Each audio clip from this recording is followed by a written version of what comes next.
Պարոն Գանտահարյան, Իրանի ազգային անվտանգության գերագույն խորհրդի քարտուղար Ալի Լարիջանին բոլորովին վերջերս Լիբանանում էր, որտեղ մամուլի ասուլիսի ժամանակ բավականին ուշագրավ արտահայտություն է արել, ինչի համաձայն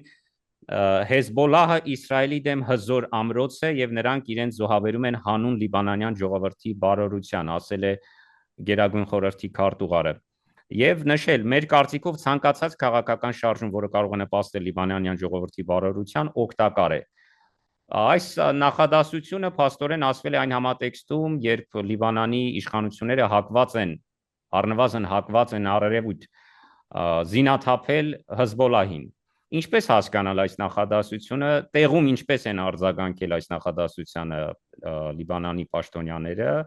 եւ հետո ինչ արձագանք է հաջորդել սրան։ Նախ ասեմ, որ ուրեմն Լարիջանին դարբեր հանդիպումներ ունեցավ, նաև հանդիպեց վարչապետի հետ, ազգային ժողովի նախագահի հետ եւ Հեզբոլլահի գլխավոր քարտուղարի հետ։ Ուրեմն այդ հանդիպումների մասին եղած պաշտոնական լրահոսի բովանդակության մեջ զգալի են երակային տարբերություններ։ Ուրեմն Հեզբոլլահի քարտուղարի հետ ծեր նշած մեջբերումը նույն բովանդակությունը մենք չենք գտներ խորհրդարանի նախագահի, առավել ևս վարչապետի հետ կայացած հանդիպումների մասին հրապարակված նյութերում, որտեղ խոսվում է նաև շրջանում խաղաղություն հաստատելու մասին, որտեղ խոսվում է նաև չմիջամտելու ներ-լիբանանյան խնդիրներին, որտեղ խոսվում է նաև ուրեմն ընդհանրապես համալիբանանյան համախոհություն եւ համացանություն գոյացնելու մասին։ Ուրեմն ուղերձների այս տարբերությունը անպայման պետք է նկատի ունենալ եւ սա չեմ կարծում, որ զուտ ուրեմն Հեզբոլլահի հետ կապված հանգույց է, այլ ընդհանրապես տարածաշրջանում Իրանի թերի վերահասարմանման, ես կասեի անգամ վերաիմաստավորման, հատկապես Իսրայելի սանձազերծած պատերազմը Լիբանանի նկատի ունենալով եւ այդ պատերազմի արդյունքները նկատի ունենալով եւ հատկապես այսօր արդեն նաեւ այդ 21 կետանոց ամերիկյան նախագծի շուրջ եղած հրապարակումները, որտեղ նաեւ կնտագը այժմ գտնվում է Համասի կիսատաշտում։ Ես ինչու եմ փոխկապակցում այս խնդիրները, որովհետեւ բարձ է, որ Իրանը ասացության կոդիներ ուներ տարածաշրջանում եւ շարունակում է ունենալ, իհարկե ոչ նույն աստեցիկությամբ, նույն դերակատարությամբ, որովհետեւ այդ պրոքսիները, եթե նկատի ունենանք եւ Սիրիայում, եւ Լիբանանում, եւ Գազայում, եւ Եմենում,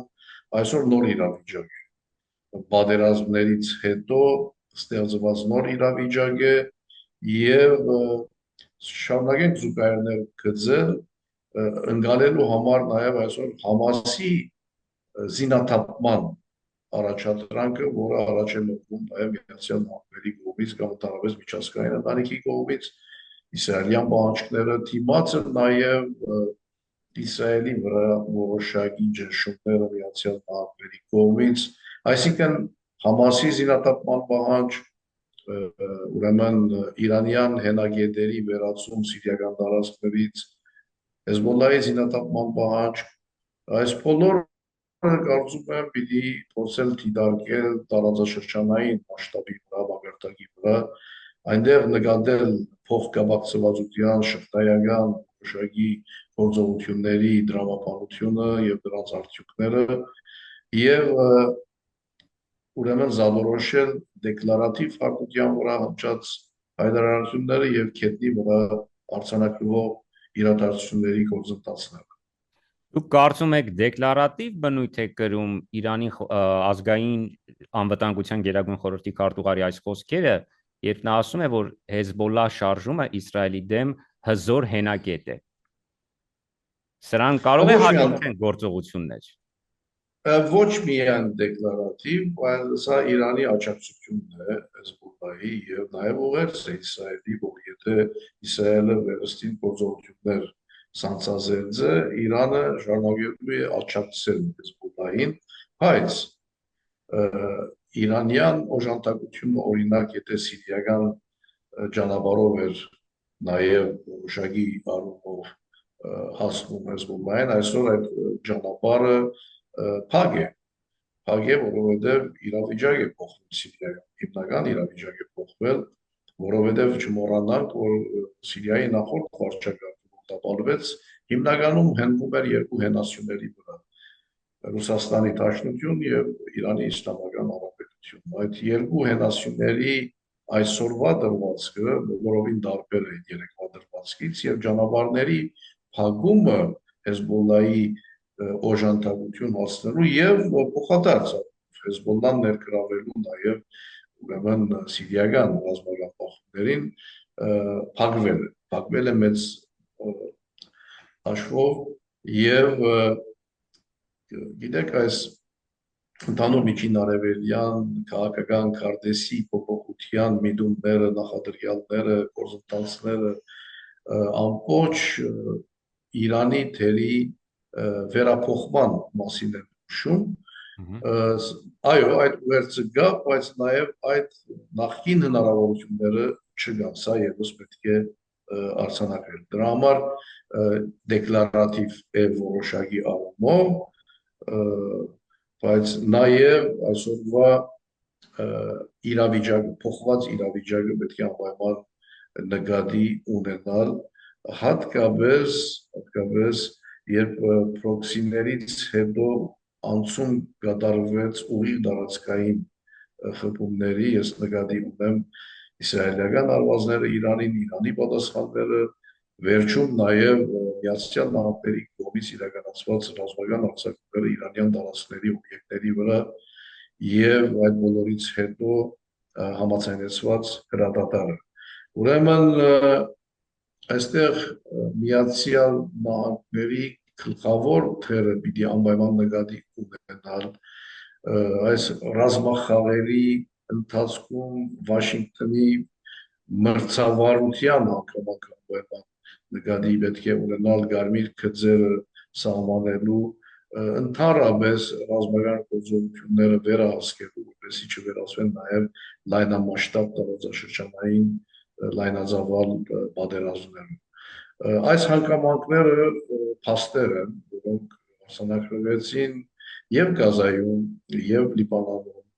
եւ Սիրիայում, եւ նաեւ Եմենում, ես նկատի ունեմ եմենյան պրոքսին հյուսիների մասում։ Դուք կարծում եք Լարիջանի խոսքերը ուղերձ էին միայն Իսրայելին ուղված, չէ՞ որ Լարիջանին փաստորեն ասում է, որ Հեզբոլլահը Իսրայելի դեմ հզոր ամրոց է եւ նրանք իրենց զոհաբերում են նաեւ հանուն լիբանանյան ժողովրդի վարորության։ Արդյոք սա կարելի է համարել նաեւ ուղերձ հենց Լիբանանի իշխանությունների։ Այո, Լիբանանի իշխանությունների, բայց ոչ միայն, կարծում եմ սա նաեւ Արևմուտքին, Միացյալ Նահանգներին, բայց եթե զուտ լիբանյան գդրվածքով առնենք, ուրեմն այդ մյուս երկու հանդիպումներին, որոնք նշեցի, այդ երանգավորումները, այնտեղ կար նաև համալիբանանյան համախոհության գոյակցություն, որովհետեւ Լիբանանը չբարակտվի քաղաքական կողմերը, Փանագը, Հեզբոլլահը, նաև այս իսրայելյան նախապայմաններին ընդառաջ ճնշումներին ենթարկվելու առումով, որովհետև միանշանակ չէ այսօր Լիբանանյան կամ ասենք պաշտոնական Բեյրութի դիրքորոշումը, որովհետև գիտեք նաև կառավարությունը որոշում է կայացրել ժամանակացույցով, հատուկ ծրագրով Հեզբոլլահի զենքի հանձնման կամ ավելի ճիշտ այստեղ զենքի մենաշնորհման, այսինքն միայն պաշտոնական զինյալ ուժերի մոտ զենքի արկայության այդ տեսությունը գործնականի վերածելու առումով։ Ուրեմն այստեղ նաև ներլիբանանյան խնդիրներ են եւ դուք ճիշտ նշեցիք, որ այդ ուղերձը ուղղված է նաև լիբանանյան իշխանություններին, որոնց դիրքորոշումը հստակորեն տարբեր է Հեզբոլլահի դիրքորոշումից, որոնք նաև այսօր ջնշումի տակ են նաև Միացյալ Նահանգների կողմից կամ ընդհանրապես միջազգային ընտանիքի կողմից զինատապման խնդիրը վերցնել, բայց օբյեկտիվ լինելու համար, առարգայական լինելու համար պիտի ասել, որ Միավորված ազգերի կազմակերպության թիվ 1701 բանաձևը, եթե մի կողմից խոսում է Հեզբոլլահի զինատապման զենքերի հացման առաջադրանքի մասին, մյուս կողմից նաև իսրայելյան ուժերի լիբանանյան տարածքներից հեռացման բանջարներ դրել, այսինքն չի կարելի միակողմանի գիրառել եւ միակողմանի ջնշել, որպեսզի այդ զենքերը հանձնվեն, եթե դիմացը Իսրայելը շարունակում է կրակված բայել լիբանանյան տարածքներ կամ շարունակում է հարձակումներ իրականացնել եւ կամ հաջող նաեւ օդային, ծովային, ցամաքային ոտնձգություններ անել լիբանանյան գերիշխան տարածքների նկատմամբ։ Սա եւս փաստ է, դրա համար ակնկալվում է միաժամանակյա սուկահեր իրականացում ՄԱԳ-ի թիվ 1701 բանաձևի, այսինքն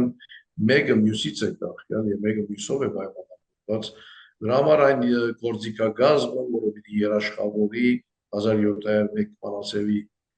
իրականացումը, այս բոլոր նրբությունները պետք է նկատի ունենա, որպեսզի համընթաց դառնա այս համաձայնության գործադրելիություն։